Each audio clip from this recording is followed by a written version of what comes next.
pagising sa dapit umaga, may haplos ng kalinga na hindi mawawala. Ang pawis at pagod na kanilang inalay ay tulay ng pangarap sa ating buhay. Huwag nating sayangin ang bawat sandali sa galit at tampo na walang minimithi.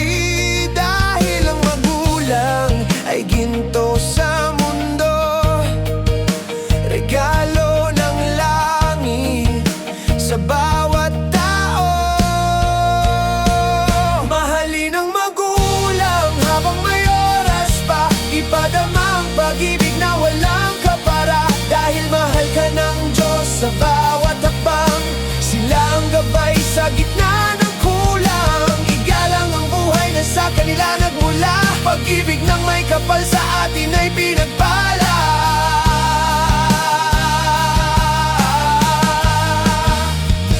Naaalala mo ba ang kanilang mga kwento sa tuwing ika'y bata at puno ng pagsuyo? Kahit pagod na sila sa maghapong kayod, ngiti mo ang tanging sa kanila'y nagtataguyod. Ngayon ang panahon upang sila'y pasalamatan sa tapat na kalinga at walang hanggang katapatan.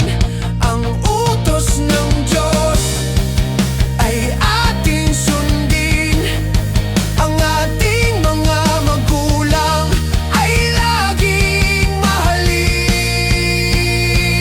Mahalin ang magulang habang may oras pa, ipadama ang pag-ibig na walang kapara. Dahil mahal ka ng Diyos sa bawat hakbang, sila ang gabay sa gitna ng kulang. Igalang ang buhay na sa kanila nagmula, pag-ibig ng may kapal sa atin ay pinagpala.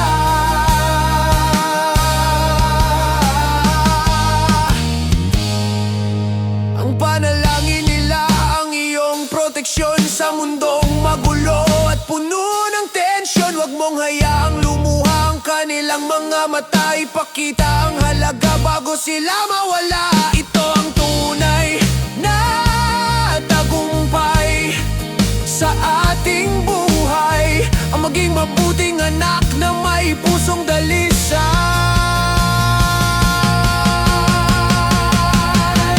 Mahalin ang magulang habang may oras pa, ipadama ang pag-ibig na walang kapara. Dahil mahal ka ng Diyos sa bawat hakbang, sila ang gabay sa gitna ng kulang. Igalang ang buhay na sa kanila nagmula, pag-ibig ng may kapal sa atin ay